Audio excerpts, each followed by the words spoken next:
የታለ ጓደኛ? ዳጊ የለም። ምን ነው ለምፈልጉት? ልጠይቀው ነው ወይ የቤት ኪራይ ክፈለ ወይ ቤቴን ትቶ ውልቅ ይበልልኝ። ምን ማለት ነው ከቤቴ? ይሄ እኮ የከፈልኩበት ቤቴ ነው። እሱ ለምንድን ነው የሚከፍለው? እኔ ግቢ ውስጥ ሰው አልፈልግም አላልኩም? አንድ ወንደላጤ ብቻ ብላኝ ነው ያከራየው። እና ባለፈው ከዳጊ ጋር ተነጋግራችሁ የተስማማችሁ መስሎኝ። ምንም አልተስማማንም። ለአንድ 3 ቀን ብሎ ይኸው ሳምንት ሊሞላው ነው። ወይ ገንዘብ ጨምሩና እንስማማ፣ አለበለዚያ ቤቴን ትታችሁ ውልቅ በሉልኝ። የምን ገንዘብ ነው የሚጨምረው? አይቶ አንተ ምን አለፋ? ጓደኛህን ላከውና ከእሱ ጋር አነጋግራለሁ። ከአንተ ጋር ተስማማን፣ እሱን አነጋግረዋለሁ። ከሚሰማኝ ሰላም ውጪ የትም ሰላም ሰምቶኝ አያውቅም። ወይ እቺ ሳክስ ናት። ለካ አንቺም እንደዚህ ደስ የሚል ያማረ ሰላማዊ ቦታ እየመጣሽ ነው አይደል? ሰላም ይሆንሽው እና ሰላምሽን ወደ ሰዎች ማጋባት ይቻልሽ። ምን ይሄ ፍልስፍና አልተውከውም ማለት ነው? ይሄ እኮ ፍልስፍና አይደል፣ እውነታ። አይ ዳጊ፣ ሳሪ ግን በጣም ተቀይረሻል። ምን የተቀየረ?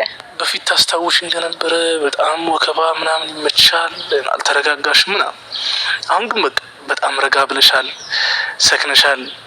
ቋን ጠይቅልሽ ይህን እርጋታ ግን ከየት ነው ያመጣሽው? ፈጣሪ ነው የሰጠኝ። እድሜ ሲጨምር አብሮ የሚጨምሩን ነገሮች አሉ። ከሆነ ጥሩ። ስለዚህ ከኔም የሆነ ነገር ተቀይሯል ማለት ነው። አይጠፋም፣ አንዳንድ ነገሮች ተቀይሯል። ሀና ግን የሆነ ያንቺን የድሮ ባህሪ ምናምን አይነት ነገር ነው ያላት አይደል? እርግጠኛ ነኝ ባንቺ ወጣ። እንዴት እንደዛ ልትልቻል? ምን አይታባት ነው? እንጃ አለ አይደል የሆነ መረጋጋት ያንሳታል። ያው ልጅ አይደለች፣ እድሜያ ደግሞ ከባድ ነው። አትቀየማት። ናቲ ጠብቀኝ።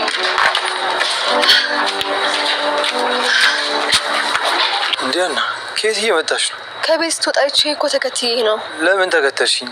ፈልገሽ ነው? አዎ፣ እኔም ቤት ስለደበረኝ ካንተ ጋር ወክ ላድርግ። ኧረ አዎ። የት እየሄድክ ነው አንተ? ሰው ፍለጋ። ማንን? ማን ጠፍቶብህ ነው? አታውቂው? ቆይ ሳሮን የት ሄዳ ነው ከኔ ጋር ወክ ማድረግ የፈለግሽው? ደግሞ ከኔ ጋር ወክ ባታደርጊ ይሻልሻል። ደስ የሚል ነገር አይፈጠርም። ከሳሮን ጋር ወይ ከዳጊ ጋር ወክ ብታደርጊ ይሻልሻል። አይ ካንተ ጋር ነው የምፈልገው። እሺ ነይ። እስኪ ቆይ ስለ እህትሽ ባህሪ ንገሪኝ እስኪ። ስለማን? ከሳሪ ውጭ ይታለሽ? የለኝም። ሳሮን ከአባቷ ጋር ነበር የምትኖረው። የሃይስኩል ተማሪ እያለች ነው እኛ ጋር የመጣችው። አባታችሁ በሕይወት አለ እንዴ? ቆየት ነው ያለው? አዎ አለ። ክፍለ ሀገር ለስራ ስለሚወጣ ነው እንጂ ሲመጣ ታገኘዋለህ። ኦኬ። እና ስለ ሳሪ እኮ ምንም አላልሽኝም። ቀጥይልኛ። ሳሮን እንዳየሃት ናት። ለአባዬ ታሽቃብጣለች። እሱም በጣም ነው የሚወዳት።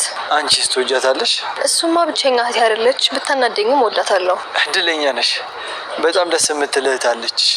እንዳታስከፋት፣ ተንከባከቢያት። አንተስ እናት አባት የለህም? እናትም አባትም የለኝም። ሁለቱም ሞቷል። በጣም አዝናለሁ። አትዘኝ። እንዴ ወዴት ነው ታዲያ? ማይሆን ጥያቄ ነው የጠየቅኩት። ግለሰብ ነው የገደላቸው። የምርህን ነው ዳጊ? ቆይ ምን አድርገው ነው? ምን አጥፍተው ነው? ምንም። በጣም ጥሩ በጣም መልካም ሰዎች ናቸው። በተለይ ለእኔ ያደረጉልኝን ነገር መቼም ቢሆን አልረሳው። ናቲ ጓደኛ የሆነው መቼ ነው? ትዝ ይልሽ ከነበረ ከሀገር ወጥቼ ነበር። ግን በቃ ምንም ሊሳካልኝ አልቻለም። ለእናቴ ለቤተሰቤ ምንም ነገር ይዤ መምጣት አልቻልኩም። ከዛም እዚህ መጥቼ አጋጣሚ በመንገድ ሳልፍ የናቴ አባት ቤት ቀይረው እቃ እያወረዱ ነበር። እናም በቃ ምንም አማራጭ የለኝም ብዬ እቃ ለማውረድ ጠጋ አልኳቸው። ከዛም አባቴ የሚሰራ ነገር አለ ወይ ምን ላግዝ አልኳቸው። በሰዓቱ እጅግ በጣም ርቦኝ ነበር። ማውራት ራሱ መቆም ራሱ አልችልም ነበር። ከዛም እሺ ችግር የለውም ትሰራለህ ብለው ስራውን ሊያሰሩኝ ሲሉ ራቡ ከአቅሜ በላይ ሆነና ፊታቸው ወደኩኝ። ከዛም ለቤተሰቦቹ ስለ እኔ ቤተሰብ፣ ስለ እናቴ፣ ስለ ሁሉም ነገር ነገርኳቸው። ከዛ ለእናቴና ለእኔ እዛው ቤት ውስጥ ማረፊያ ሰጡ። ከዛም ራሳቸው ድርጅት ውስጥ ተቀጥሬ መስራት ጀመርኩኝ። እኔም ከናቲ እኩል ሀብታም ሆንኩኝ። ናቲ ማለት ለእኔ ጓደኛ ብቻ አይደለም ወንድሜም ነው። ቆይ ለምን? ማን ገደላቸው? እንደዛ ጥሩ ከሆኑ እንዴት ከሰው ጋር ተዳረሱ? ይህንንም ስለጠየቅሽን ብዬ ዝም ብዬ ነው የነገርኩሽ። ገና በህግ የተያዘ ጉዳይ ነው። ኦኬ። ናቲ በጣም የሚያሳዝነኝ ሚስኪን። ማን ነው በክፉ የነገበት ቤተሰቦቹን? ቆይ ግን አንተስ እናትን ለማጥለ ነው እዚህ የመጣኸው?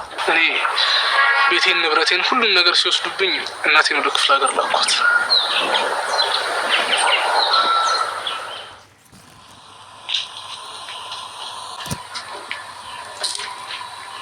ምን ይገትልሻል? ወልወል ላድርገሽ አትወጭም? ይቅርታ ቀልቤን እኮ የሆነ ነገር ወስዶት ነው። ምን ቀልባለሽና ይወስድብሻል? በያው ቶሎ ሰራ አድርጊና ውልቅ በይ። የኔ ሰራተኛ ላድርግሽ እንደው ብልሽ እምቢ ብለሻል። ናቲንም የምሰራበት ሴትዮንም አላናገርኳቸውም። ነገ አናግሬያቸው አሳውቆታለሁ። እስኪ እናያለን። ነገ ትመጭ እንደው መምጣት የማየት ይቀራል። ቆይ ሀናም ሳሮንም የት ሄዱ? እኔ እንጃ። ናቲም ዳግምም እዚህ የሉም። እኔና እርሶ ብቻ ነን እዚህ ግቢ ያለነው። አንቺ ራስሽ አልነበርሽ እንዴ ገመድ ካልዘለልኩኝ ብለሽ ድፍት ያልሽ? ተው ዳጊ፣ እኔ አይደለሁም ራስሽ ነሽ። ይኸውልሽ እንደውም ትዝ ይለኛል ፓሪ ቀሚስ ነበር ያለሽ እናም ስዘይ ተተረተረብሽ። አዎ በጣም ነበር የምትንከባከበኝ። እንደውም ሹራብን ላውልቀህ ሹራብ ቤት አለ ተብለህ ተመተህልኝ ነበር። እግዚአብሔር ይመስገን በጣም ደስ የሚሉ ጊዜያቶች አሳልፈን ነበር። አዎ ማመስገን ነው የሚሻለው። ይቅርታሽ።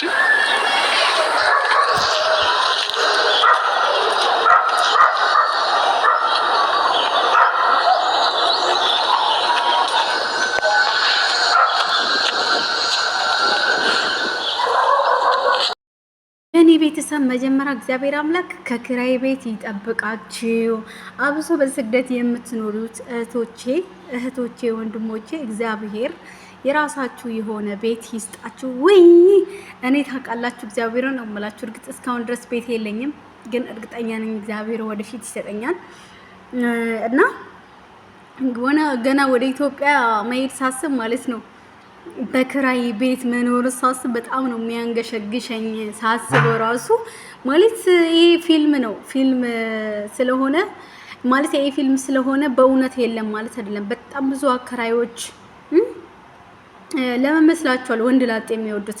በመጀመሪያ ሰላም የኔ ውድና እንቁ የሆናችሁ ቤተሰቦች እንዴት ናችሁልኝ? እኔ በጣም ደህና ነኝ እግዚአብሔር ይመስገን። ሁሉ ሰላም ሁሉ መልካም ነው እግዚአብሔር ይመስገን፣ ሁሉ ሰላም። ለእኔ ቤት አዲስ ከሆናችሁ ሰብስክራይብ፣ ላይክ እያደረጋችሁ ቤተሰብ ሁኑ የኔ ውዶች። ሀሳብ አስተያየታችሁ በኮሜንት መስጫ ላይ እና ደግሞ ሙቀቱ ገሎኛል። ሙቀቱ ተውኝ እስኪ። እዚህ አገር ያለንበት ቦታ ሙቀት አይደለም እና በዛ ላይ ደግሞ ለመክሳት ብዬ እኔም ራሱ ሻይ ጠጣለሁ። አሁን ራሱ ሻይ እየጠጣው ነው። ሻይ ብል እኔ የምለው ግን በሙቀት ወቅት እስቲ ኮሜንት ላይ አስቀምጡልኝ። ጥያቄ ሆኖብኛል። ብዙ ሰው በሙቀት ወቅት ወፍራም ሰው ይከሳል ይባላል።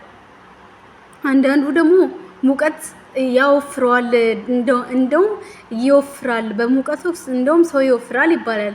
እኔ ይከሳል ብዬ ነው የማስበው። ምክንያቱም ቀላል እኮ እንትን አንልም እኮ አሁን በሙቀት ወቅት አብሶኛ አረብ ሀገር ያለን ሰዎች ከምግብ ይልቅ ውሃ ነው የምንጠጣው እንጂ ብዙ እንትን አንልም። ውሃ ደግሞ ያከሳል ይባላል በብዛት ሲጠጣና ግን ሰውነታችን በቃ ይሄን ያህል እውነቴን ነው። ይሄን ያህል ሩዝ በሊታ አይደለውም ግን እንደ ፊቴ እንዳይመስላችሁ ሰውነታዊ ከአንገቴ በታች ተወኝ ወፍሬ በር ራሱ አያስገባኝም እላችኋለሁ። እስኪ ለማንኛውም ይሄን ጥያቄ መልሱልኝ። በሙቀት ውስጥ ወቅት ይወፈራል ወይስ ይከሳል? ይሄንን በኮሜንት ላይ አስቀምጡልኝ። ያው ቪዲዮንም እንደሰማችሁ በዛ አውቃለሁ ማለት ነውና እና እንግዲህ አሁን የካስዬ ልጆች የሚል አዲስ ተከታታይ ድራማ መጥቷል። የኔ ውድ ቤተሰቦች እንግዲህ የካስዬ ልጆች ካስዬ ጨቅጫቃ ቤት አከራይ፣ የካስዬ ልጆች ደግሞ ሁለት የሚያማምሩ ቆንጅዬ ሀናና ሳራ የሚባሉ አከራያቸውን የራሳቸው ለማድረግ የሚጣጣሩ እንግዲህ ክፍል 3 ደርሷል። እኔ ዛሬ አሁን እያወራሁት ያለሁት በክፍል 3 ነው እና እንግዲህ ድራማውን ለእናንተ ካስገባሁበት እንትን ጀምሮ እንግዲህ ወይዘሮ ካሰች ዳጊና ናቲ ይባላሉ አብረው የሚኖሩት። ማመሰላችሁ ዳጊና ናቲ ማለት